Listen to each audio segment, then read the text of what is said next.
Este é apenas um vídeo de abertura. Agora nós vamos trabalhar com algumas questões importantes, como por exemplo, a legislação relacionada ao trabalho do corretor de imóveis e que com certeza vai ser objeto da prova da próxima semana.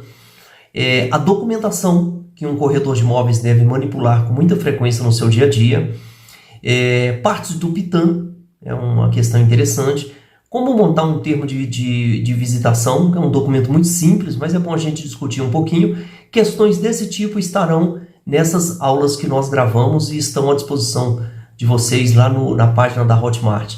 Ela tem um pequeno preço, não é nada caro, não é nada absurdo, é apenas para pagar os custos realmente dessa operação, tá? Que não é fácil e nem tampouco é barato, tá bom? Um grande abraço e boa sorte a vocês. Vamos lá? Olá, tudo bem? Eu me chamo professor Enaldo Freire, eu sou corretor de imóveis, sou professor de português há 22 anos e corretor de imóveis há 25. Atualmente eu trabalho também como perito judicial avaliador imobiliário. Até os dias de hoje eu não havia precisado do KNAI. No entanto, eu tenho observado a importância de ter o KNAI na nossa profissão. E como a prova para obtenção do KNAI será aplicada aqui no Distrito Federal no próximo dia 20 de setembro, eu tomei a liberdade de oferecer um pouco da minha contribuição para os colegas corretores de imóveis que porventura queiram fazer um treinamento rápido antes do dia da prova. Este slide, este trabalho inicial vai tratar exclusivamente da questão legislação voltada para a profissão de corretor de imóveis, ok? Então nós vamos trabalhar cada um dos slides em separado. Então vamos lá? Muito bem, nesse primeiro momento o que é importante ressaltar? Que existe uma legislação que regulamenta, que autoriza a utilização da carteira de corretor de imóveis em todo o território nacional. Essa lei é a Lei 6206 de 75.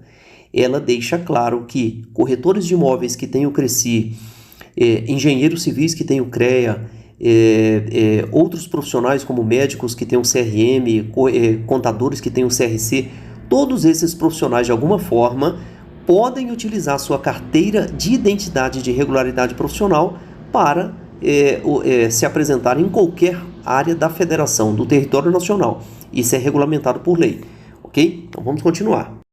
Agora nós vamos entrar num outro momento muito importante. A profissão de corretor de imóveis, ela foi regulamentada em 62 pela Lei 4116. Essa lei foi revogada em 78 pela Lei 6530 e a lei que está vigorando nos dias de hoje é a Lei 6530, ok? Essa Lei 6530 foi regulamentada pelo Decreto 81871 de 78.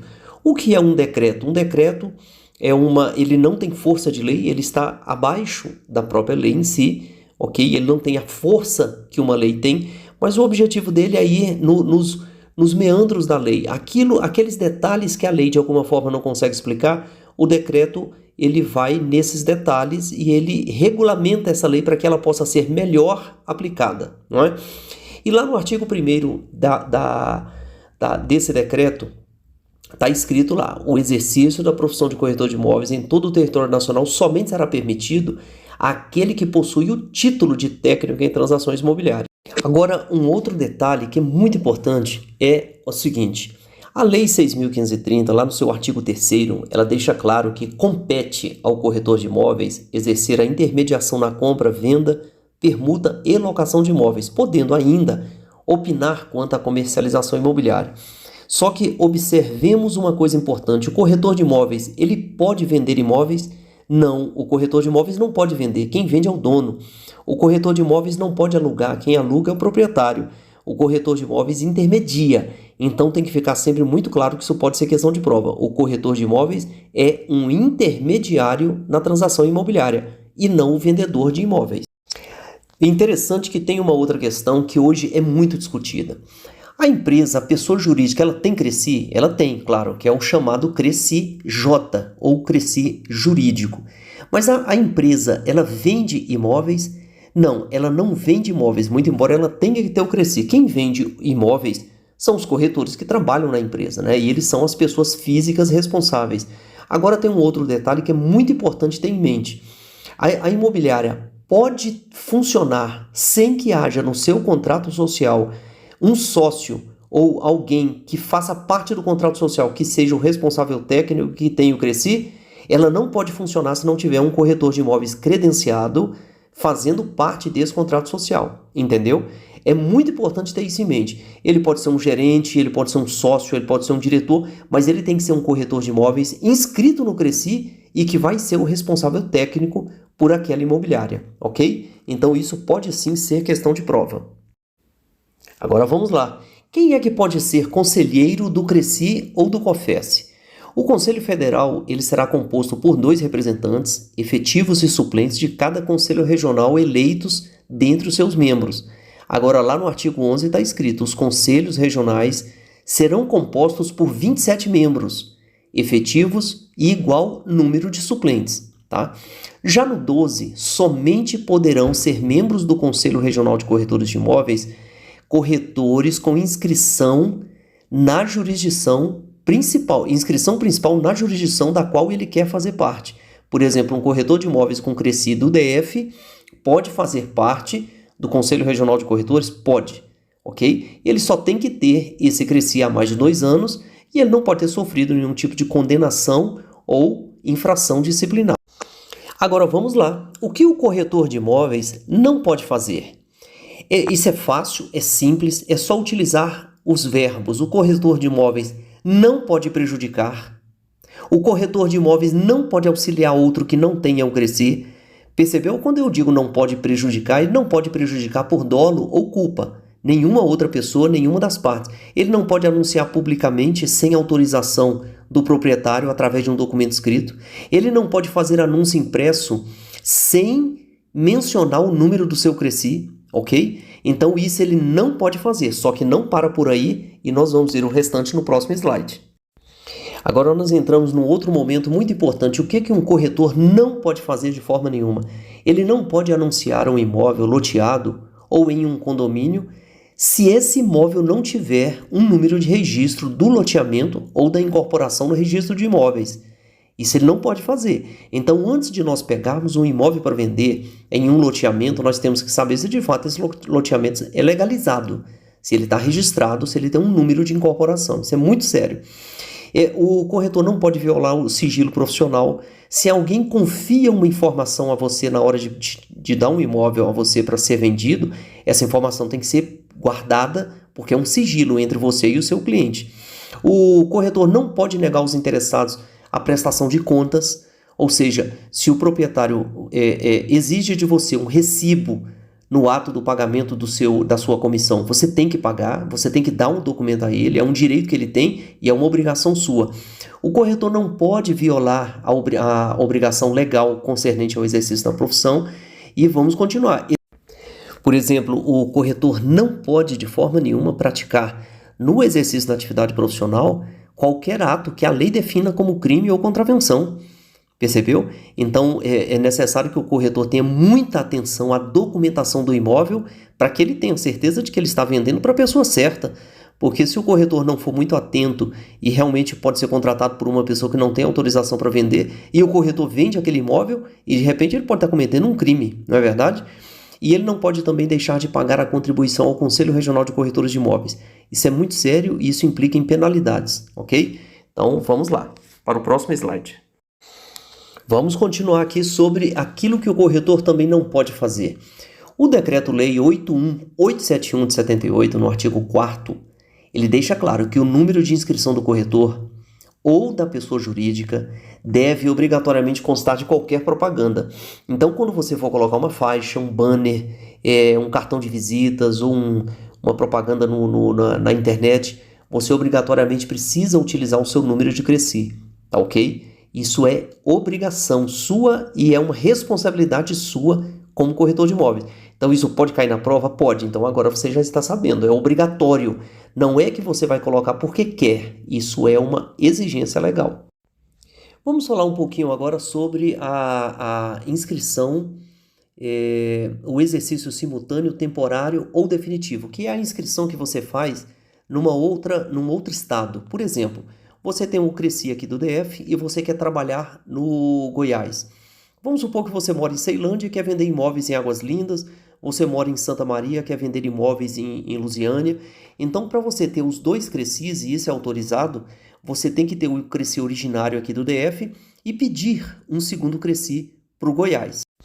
Quando você faz isso, funciona da seguinte maneira: você passa a ter uma inscrição originária, que é a sua primeira inscrição, ou seja, a inscrição do DF, e você passa a ter um exercício simultâneo, ou seja, você usa o seu CRECI do DF, que é a sua inscrição principal, originária, e uma segunda inscrição, que é a inscrição que pode ser temporária ou simplesmente simultânea, ou até mesmo definitiva. De repente você quer trabalhar o tempo todo no Goiás e no DF, mas ela pode ser simplesmente temporária. Você está vendendo um empreendimento lá que vai durar no máximo 6 meses e depois você cancela essa inscrição para que você não fique pagando duas anuidades, né, que geralmente pesa um pouquinho. Então você pode manter as duas por um tempo, você pode manter as duas de forma definitiva, só que você tem que pagar os dois conselhos anualmente. Quando nós falamos de estágio, existe uma resolução do COFES, do Conselho Federal, que regulamenta o estágio de corretor de imóveis.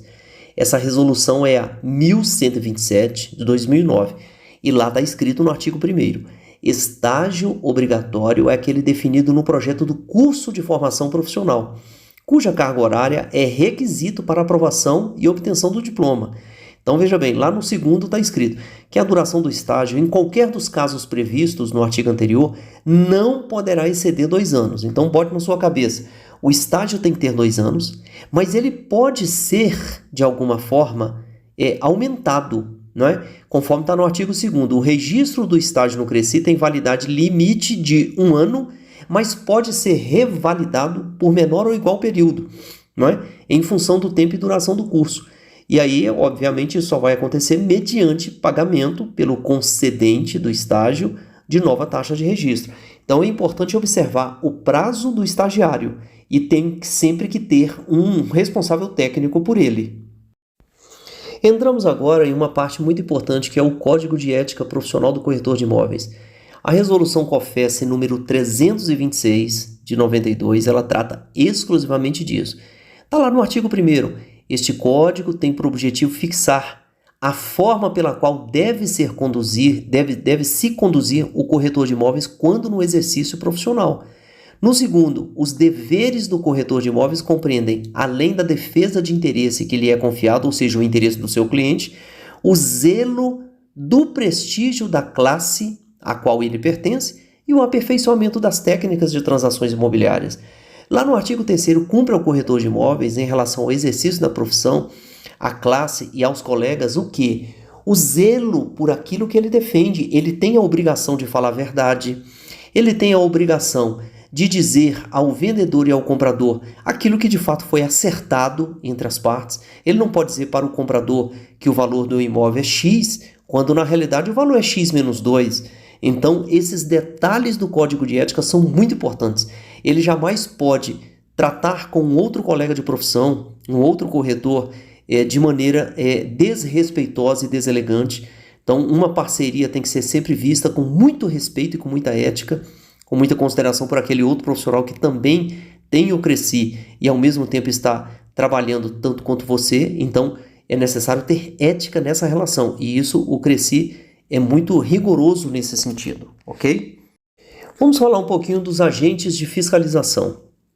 Quando nós pensamos em agentes de fiscalização, às vezes pensamos que eles estão lá para nos defender de alguma maneira, só que não é isso, não é esse o papel do agente fiscalizador. O fiscal, ele existe para proteger a sociedade dos maus corretores. Então, a função dele é inibir o exercício legal da profissão. Então, de repente, nós como corretores credenciados podemos também ser perigosos na nossa função, ou também existem aqueles que nem sequer o CRECI têm e representam um perigo para a sociedade. O papel do fiscal é inibir esse exercício ilegal da profissão. Então, ele está lá para defender a sociedade. Isso pode ser questão de prova e é necessário que você fique muito atento a isso. Vamos fazer um resumão aqui só para recordarmos acerca da legislação. Então, nunca se esqueçam, a maior lei que nós temos relacionada à nossa profissão é a Lei 6.530, porque regulamenta a nossa profissão, tá? É uma lei de 78. Se você quiser saber o que é proibido, o que é vedado ao corretor de imóveis, é só ir no artigo 20, no 20º artigo desta lei, ok? O decreto 81871 é o decreto que ele foi sancionado em junho de 78, ou seja, um mês depois da lei 6530, que é uma lei de maio de 78, e lá no artigo 38, no artigo 38º, deixa claro uma lista de infrações disciplinares que o corretor de imóveis deve evitar, ok? Para não ser punido de alguma maneira. Temos a resolução COFES 1127, que define os critérios do estágio obrigatório. É importante, todos nós podemos algum dia ser donos de uma imobiliária ou sermos responsáveis técnicos por algum estagiário, então nós temos que conhecer essa lei a fundo, essa resolução, ok? Agora, a resolução COFES 326, ela é muito importante, por quê? Porque ela aprovou o Código de Ética Profissional. Então, sempre que você for questionado sobre qual é a resolução que estabelece o Código de Ética do corretor de imóveis, o Código de Ética Profissional, você sempre se lembra da resolução COFES 326. E temos também a resolução COFES 1065, que estabelece as regras para a utilização de nome abreviado. E por nome abreviado a gente entende o seguinte: vamos supor que você se chama José da Silva dos Santos e como nome profissional você resolva ter o nome Santos. Então, sempre que você de alguma forma for utilizar o seu nome profissional, nome abreviado, é muito importante ter claro que tem que ser o nome que você registrou lá no Cresci, não pode ser qualquer nome, ok? A pessoa jurídica é a mesma coisa. Você tem um nome de fantasia, que está registrado lá na junta comercial, e você pode escolher um nome junto ao Cresci, que é um nome que você vai colocar nas placas, nos banners e assim por diante. Você tem que estar sempre muito atento a isso. Já a resolução 146, ela aprova o Código de Processo Disciplinar. Então é importante que você se lembre. A resolução 326 aprova o Código de Ética e a resolução 146 aprova o Código de Processo Disciplinar, ok? É aquele que vai imputar a você uma penalidade caso você infrinja o Código de Processo Disciplinar. Então, são duas coisas diferentes. E já a resolução COFES 315, ela vai fixar os parâmetros para a determinação da pena pecuniária aplicável às pessoas físicas e jurídicas que sejam de alguma forma autuadas ou que estejam respondendo a processos disciplinares, tá certo? Então vamos tentar responder algumas questões de cabeça. Vamos lá. Qual lei autoriza o uso da cédula de identidade em todo o território nacional? Perceberam? Não é a Lei 6.530. Observe que lá atrás, quando a gente viu, é a Lei 6.206 de 75, ok? Então é muito importante ter isso aí em mente. Segunda questão, qual lei regulamenta a profissão de corretor de imóveis? É a Lei 6.530, beleza? O que diz o decreto 81871 de 78? Então, o decreto 81871, ele vai regulamentar a Lei 6.530 e ele vai tratar com detalhes aquilo que está na lei, percebeu? Então, ele vai dizer que o possuidor de título de técnico em transações imobiliárias deve estar, para ser um técnico, ele deve estar devidamente inscrito no Cresci. Para ele anunciar imóveis, ele tem que ter o número do Cresci, obrigatoriamente tem que anunciar. Então isso está lá no decreto 81871. Agora, pode ser que de repente a prova pergunte para você em alguma questão, quando foi revogada a Lei 4116 de 62, ela foi revogada exatamente quando entrou em vigor a Lei 6530, ou seja, em 78. O corretor de imóveis pode vender imóveis? Não, já sabemos que não é papel do corretor vender imóveis. O corretor intermedia, ele é um intermediário, quem vende é o dono.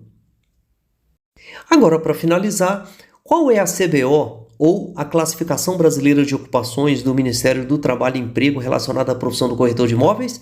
É importante observar que isso está lá no iniciozinho, lembram? Quando a gente colocou lá logo no início, a CBO é a 3546, que é o número que especifica a profissão, a atividade de corretor de imóveis junto ao Ministério do Trabalho e Emprego. Agora vamos lá. A imobiliária pode operar sem corretor de imóveis em seu quadro social? A resposta é não. Ela tem que ter um corretor de imóveis como responsável técnico. O corretor pode anunciar sem autorização por escrito do proprietário? Não. É vedado por lei que o corretor faça anúncio sem autorização por escrito. Portanto, nós temos que sempre ter esse documento em mãos. O anúncio pode ser feito pelo corretor ou imobiliária sem o número do CRECI? Também não. Obrigatoriamente, o CRECI deve estar bem claro lá para que todos possam ver. E finalizando a última questão, quem é que pode ser conselheiro do CRECI ou do COFES? Todo corretor, desde que ele esteja devidamente inscrito, desde que ele não esteja respondendo a questões internas, sanções dentro do CRECI. Ou seja, significa que para ser conselheiro, você tem que estar em dias com a sua vida como corretor, com as suas obrigações financeiras e idôneas. Tem que ter idoneidade.